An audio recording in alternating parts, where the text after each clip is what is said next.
Assalamualaikum warahmatullahi wabarakatuh.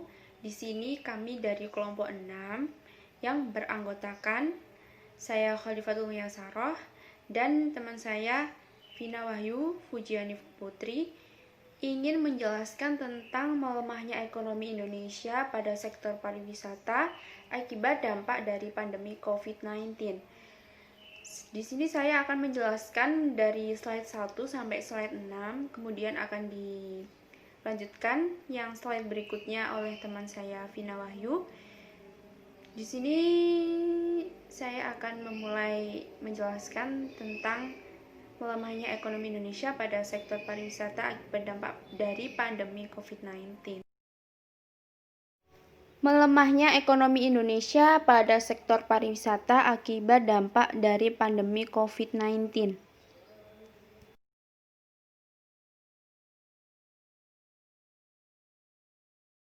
Untuk penjelasan selanjutnya yaitu perekonomian merupakan sektor terpenting dalam pembangunan ekonomi berkelanjutan pada tatanan nasional. Tinggi rendahnya pendapatan negara pada sektor perekonomian dapat berpengaruh terhadap pembangunan nasional. Sejak awal tahun 2020, dunia digemparkan oleh kehadiran virus COVID-19. COVID-19 adalah penyakit menular yang disebabkan oleh virus yang baru ditemukan belum lama ini. Kehadiran virus ini mengakibatkan melemahnya aktivitas berbagai sektor perekonomian.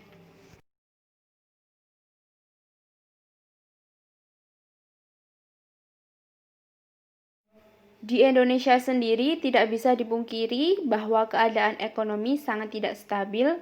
Pembatasan sosial berskala besar secara tidak berlangsung membatasi pelaksanaan aktivitas perekonomian di masyarakat. Kehadiran COVID-19 ini merubah tatanan kehidupan dalam aspek global maupun nasional.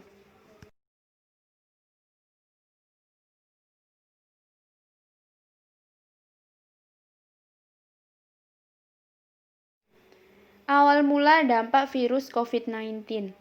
Sejak awal tahun 2020, dunia dikemparkan oleh kehadiran wabah virus COVID-19. Virus ini berasal dari Wuhan, Cina. Virus COVID-19 ini merupakan virus yang menular. Virus corona adalah virus yang menyerang sistem pernafasan, sesak nafas, infeksi paru-paru, hingga dapat merenggut nyawa orang yang terinfeksi. Akibat dari pandemi COVID-19 yang berlangsung selama beberapa bulan ini menyebabkan melemahnya aktivitas perekonomian. Aktivitas ekonomi meliputi kegiatan produksi, distribusi, dan konsumsi. Produksi adalah kegiatan untuk memproses barang dan jasa yang menciptakan kegunaan. Tujuan adalah untuk memenuhi kebutuhan manusia, termasuk kegiatan untuk menciptakan dan menambah kegunaan.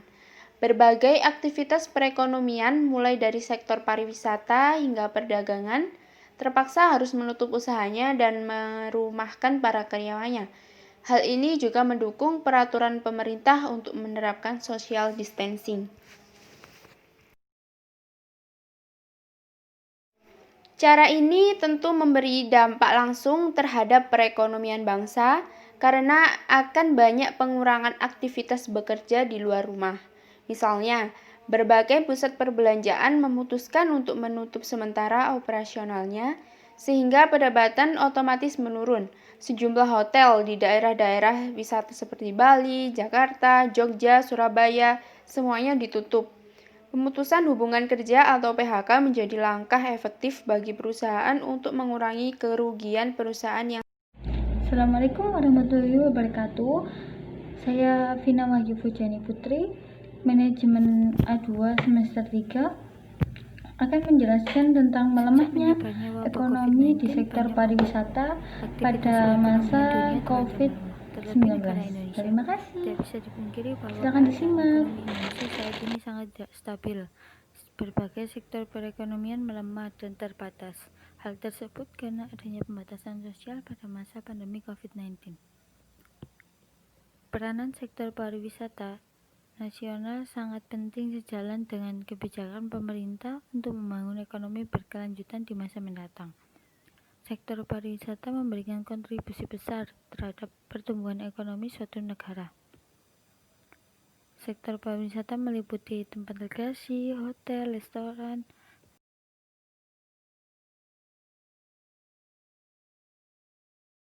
Peranan sektor pariwisata nasional sangat penting sejalan dengan kebijakan pemerintah untuk membangun ekonomi berkelanjutan di masa mendatang. Sektor pariwisata memberikan kontribusi besar terhadap pertumbuhan ekonomi suatu negara. Sektor pariwisata meliputi tempat rekreasi, hotel, restoran, angkutan, serta akselerasi yang mendukung pertumbuhan industri pariwisata lainnya. Aktivitas lintas sektor pariwisata juga berdampak pada lintas pelaku ekonomi.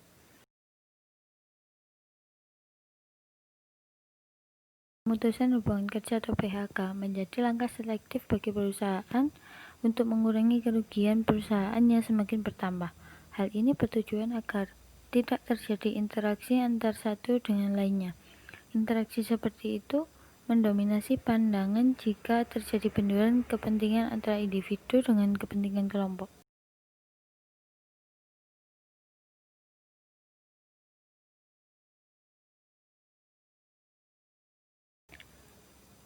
Hal ini dikarenakan banyak negara yang menghentikan penerbangan dan menerapkan lockdown pada wilayahnya.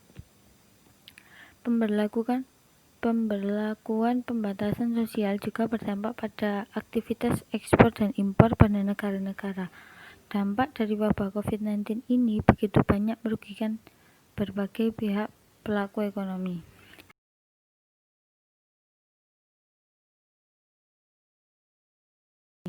Hal ini menjadi tantangan bagi pemerintah untuk meningkatkan kembali aktivitas roda perekonomian yang sedang melemah dengan mengeluarkan beberapa kebijakan seperti new normal yang akan diterapkan diharapkan dapat menstabilkan kembali ekonomi di negara tersebut.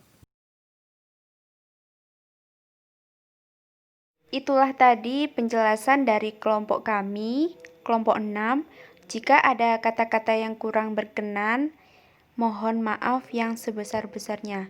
Semoga bermanfaat. Wassalamualaikum warahmatullahi wabarakatuh.